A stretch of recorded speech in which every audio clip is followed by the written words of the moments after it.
Hello friends, very very good morning. আশা রাখি সকলে ভালো আছো, আর আমি তো ভীষণ ভালো আছি। তোমাদেরকে সাথে নিয়ে আবারও একটা নতুন দিন, নতুন সকাল, নতুন ব্লগ। তো চলো দিনটাকে শুরু করে ফেলি। দুষ্টুর জন্মদিন শেষ হওয়ার পরে দু একদিন রেস্ট নিয়েছি। পরদিন দুষ্টুকে নিয়ে আর স্কুলে যেতে পারিনি, এতটাই টায়ার্ড ছিলাম। তো তারপরে একটু ঠিকঠাক হয়ে তারপর দেখো স্কুলে নিয়ে যাব, তো সেজন্য ওদের আজকে টিফিন রেডি করছি। আজকে ওদের বায়না যে ম্যাগি বানাতে হবে, তবে সেটা চাউয়ের মতো করে। তো প্রথমে বাটারের মধ্যে পেঁয়াজটাকে দিয়ে ভালো করে ভেজে ভেজে নিয়ে ডিম দিয়ে দিয়েছি, তারপর একটু ঢেকে রেখে ম্যাগিটাকে আগেই সেদ্ধ করে নিয়েছিলাম। তো তারপর দেখো দিয়ে দিয়েছি একটু সঙ্গে সস দিয়ে সুন্দর করে নাড়িয়ে চাড়িয়ে, সঙ্গে কাঁচা লঙ্কা। তো রেডি। এদিকে দেখো একটুখানি ওটস কড়াইতে শুকনো খোলার মধ্যে নাড়াচাড়া করে নিচ্ছি। এটা টক দই দিয়ে পমকে দেবো খেতে সকালে। এদিকে আমার ম্যাগি একদম রেডি। আর বাচ্চাদের জন্য মুসুর ডাল আর গোবিন্দভোগ চাল দিয়ে একটা সিটি মেরে দিয়েছি, ব্যাস আর কিচ্ছু না, সঙ্গে লবণ। এখন একটুখানি ঘি দিয়ে পরিবেশন করব। এটা সোনুদুষ্টু খেয়ে যাবে। আর পম যেহেতু ইউরিক অ্যাসিডের জন্য মুসুর ডালটা অ্যাভয়েড করে, তাই ও টক দই দিয়ে ওটস খাবে। আর যদি মুসুর ডালের খিচুড়ি একটু বেঁচে যায় তো সেটা সকালে আমিই খেয়ে নেব। আর মোটামুটি রেডি সকালের খাবার, পমের খাবার। আর এই হচ্ছে ওদের আজকে 3 জনের টিফিন। তো চলো এবার স্কুলের দিকে যাওয়া যাক। Good morning. এখন 8:15 মতো বাজে। সোনুদুষ্টুকে নিয়ে রেডি হয়ে গেছি স্কুল যাওয়ার জন্য। আজকে ওদের ম্যাগি বানিয়ে দিয়েছি টিফিনে। সকালে ঝটপট খিচুড়ি করে দিয়েছি, পম খেলো ওটস টক দই দিয়ে।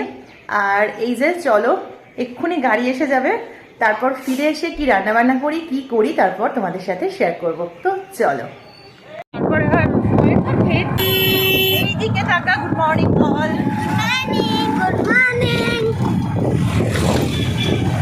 যে পরিমাণে টোটো কাঁপছে, তো ফোনও সেই লেভেলের কাঁপাকাঁপি শুরু হয়েছে। তার মধ্যেই সকালে তোমাদের সাথে এক ঝলক শেয়ার করলাম আমাদের দৃশ্য।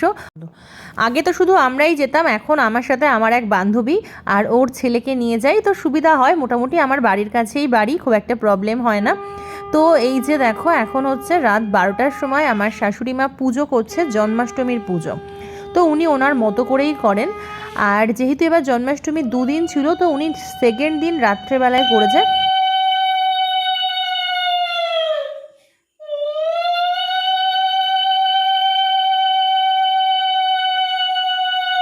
তার পরের দিন সোনুর স্কুল ছুটি ছিল, যেহেতু বাংলা বন্ধ ছিল।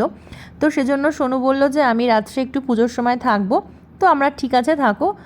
আর সেই সময় ওই এই ভিডিওটা তুলেছে। স্কুল ছুটি ছিল বলেই ওর পক্ষে থাকাটা সম্ভব হয়েছে।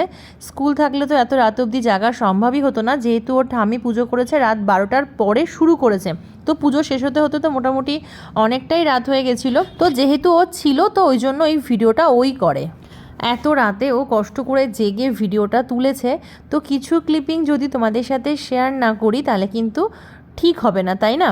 তো সেজন্যই কিছু অল্প অল্প ভিডিও ক্লিপিং আমি তোমাদের সাথে শেয়ার করছি। আর হ্যাঁ, তোমরা কে কে উলু দিতে পারো অবশ্যই আমাকে কিন্তু কমেন্ট করে জানিও।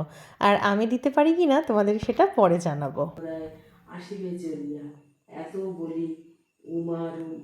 তো তারপরে আবার আমাকে বলছে দেখো আমি সব দিক দিয়ে ঘুরে ঘুরে নিয়েছি ভিডিওটা। তো আমি বললাম খুব ভালো হয়েছে। আর তো মোটামুটি এই যে পুজো কমপ্লিট, এখন আরতি করছে। তো দেখো এখানে ধূপ প্রদীপ সব কিছু জ্বালিয়ে নিয়েছে।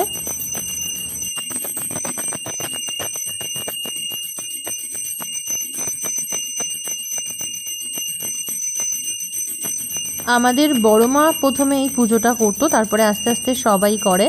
তো উনি এখন আর নেই।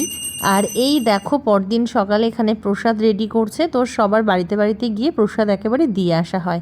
তো কেমন লাগলো অবশ্যই জানিও। তোমরা ভালো থেকো, দেখা হচ্ছে নেক্সট ব্লগে।